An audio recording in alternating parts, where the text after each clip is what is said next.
Hello, hello. Welcome back to the podcast. You are listening to Weight Loss Without Dieting. This is Haley Sohn, nutritionist and your host.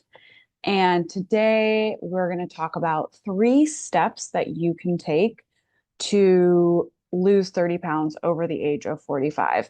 And kind of my long form title for this episode is 3 steps that you can take to go from I don't know if I can lose weight to losing 30 pounds over the age of 45. So, first of all, if you are listening to this podcast and you've been trying to lose weight, but you feel really stuck where you are, I offer free diagnostic weight loss calls. So, in that call, you are going to get an understanding of why you've been stuck. Everyone that I work with has one of 3 types of weight loss resistance and sometimes all three.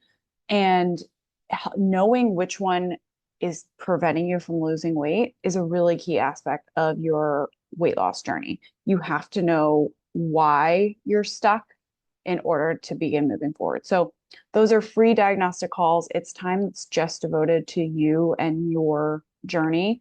I'm going to put the link to book your call with me in the show notes. So, go do that. Don't hesitate. There's no reason not to do it. Um, it's not a sales call. It's time devoted to you and helping you lose weight. So I'm going to open today's episode with a story. This is Kathy's story. She was a wonderful client of mine, and she was skeptical when she decided to come and work with me. She'd tried other diets before, Weight Watchers, some of the, you know, very popular ones, and just she'd seen a little bit of success, but nothing that really stuck around. And at the point when she came to work with me, she had just retired. And so she, what in her mind had this idea, I'm beginning this new journey of retirement. So I want to also end my weight struggle and then be able to move on with my life and go out in the world and do all the things that I want to do in retirement and not have to be thinking about my weight and worrying about what I'm eating and all of the things that weigh on us. But she wasn't sure, kind of the way I speak about weight loss. A lot of times people are like, I'm just not sure that I understand this or that this, like, I love the idea of it, but is this real? Like, does this actually work? And so she had that sentiment as well. And she also wasn't sure because she had tried other diets and they hadn't worked. She wasn't sure that she was capable of losing this weight. So she told me also that food was one of the ways she connected with her family, with her kids who were now, becoming adults and moving on with their lives as well. She's like, we sit around in the kitchen until late at night and with snacks and wine or beer and hang out. And that's how we connect. Do I have to give that up? Do I need to be skipping those? Do I need to skip my weekly girls' night? She would go out and they would, order appetizers and drinks. And she's like, can I even participate in those anymore? And I told her that the work that we're going to do, it's a lot more about gaining confidence during those events rather than feeling so unsure of yourself that you would feel the need to avoid those situations altogether. That is not what I want for anyone. And by the end of our work together, Kathy told me, I remember she got on this call and she was like, "Hi, I'm done. I've officially, I'm done and I don't need to work with you anymore." And I was like, "Perfect. That's awesome. That's exactly what I want for all of my clients is for them to feel like they've graduated and they get to move on now. This is no longer something that they are going to struggle with or that they have to think about." And that's exactly where she landed. So she lost about 50 pounds and she was just looking forward to enjoying retirement and not having to think about her food anymore or weight loss or obsessing over what she ate yesterday. So I'm going to kind of go over exactly what she did. This is what all of my clients do when they come to work with me. And I'm going to break it down in some simple steps that you can take home and do for yourself at home. So the first thing is know your metabolism. This is also part of that diagnostic weight loss call. So if you feel like this one's ringing a bell, again, go book that call. The link is in the show notes. So your hormones and your metabolism, I'm kind of talking about those interchangeably here. Um, but they take several drastic turns throughout your life. So one of them is in your 20s, and usually that's the onset of that is when you get your first job, your desk job, and you're no longer an active high school student who's playing sports. You're no longer a college student who's walking everywhere. You are now sitting at a desk all day long. And so we tend to lose a lot of muscle mass and become like go from almost overnight and go from someone who's pretty active to someone who's like completely sedentary. And another big one, this is for men and women, especially women, is in that kind of like 45, 50-year-old range. We also, our hormones and metabolism really change. And the problem with this is it's really not a problem. This is a normal part of life and a normal part of aging. And it doesn't have to mean weight gain. Let me say that one more time. It doesn't have to mean that you gain weight. But the problem is our eating habits generally don't change from about 20 years. The age of how we're eating when we're 20 years old is how we eat for the rest of our lives, generally. So our hormones and metabolism take several drastic shifts, but our eating, our food intake, and the quality of food that we're taking in generally does not change. Now, with the exception of like the occasional diet that we try for a time and then we go back to how we are eating. Like most of this doesn't shift that much. We pretty much eat the same amount of calories, maybe more later in life. And but our body is not no longer equipped to handle it. So um we have to adjust for that. We have to take that into account. So you're eating for a metabolism that you no longer have. And that's a huge part of why you don't weigh what you want. So it's time to upgrade. You got to upgrade the way that you're eating. The first thing I do with all of my clients is we break down what foods are going to work for you right now. And we take into account your preferences. And there's a lot of ways to figure out what foods are going to work for you right now. How much of those foods is going to work for you and when in order for your body to lose weight? Those are three really important questions. And you can ask yourself those three questions right now and see what answers you get. Likely, whatever your intuition is correct. That's what I usually find. This process is super simple and it's just super simple. And that's what I'll say about that. And yeah, like I said, you can do this by at home by asking yourself those questions, listening to your body's natural signals. Everybody's body has these signals ingrained in it to help you weigh exactly what your body's supposed to weigh. But you probably haven't listened to them since about kindergarten. We get completely socialized out of listening to those signals. Second thing that you can do at home is change your beliefs. The mental part of weight loss is both the most challenging and the least spoken about aspect. Nobody's talking about it.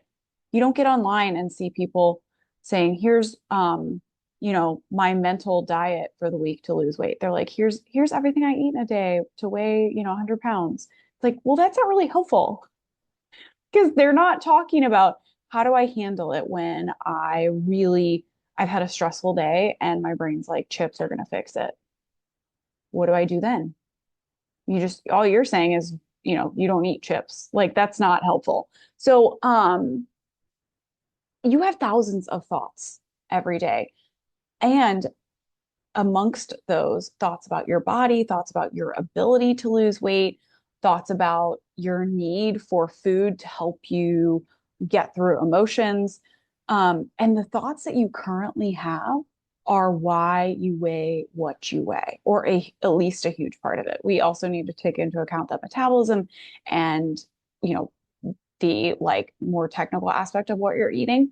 But the thoughts around food and your body and your ability to lose weight are a huge percentage of why you weigh what you weigh right now. So we got to change those. The first step really about for changing those is knowing what they are, knowing where you're starting right now.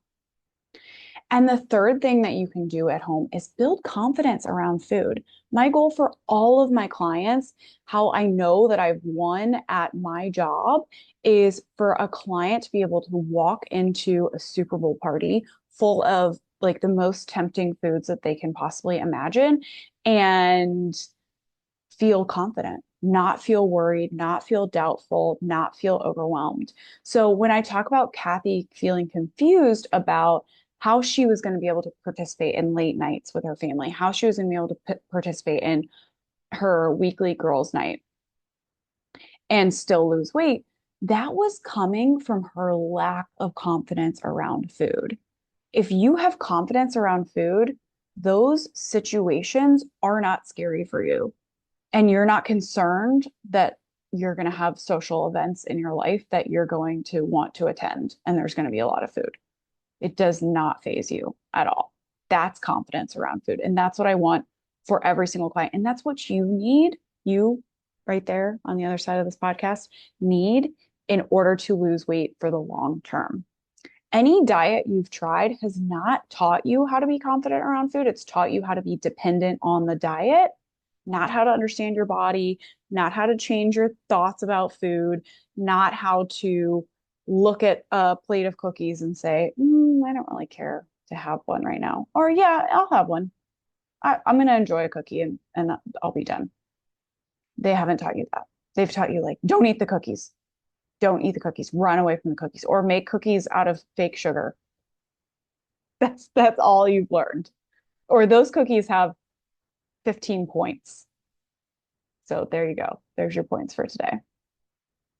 Um, so you likely don't feel confident and in control of what goes into your mouth. You might feel like a victim. I hear that one a lot. You might also feel like you don't realize you're eating until after the food is in your mouth or until you've already eaten it.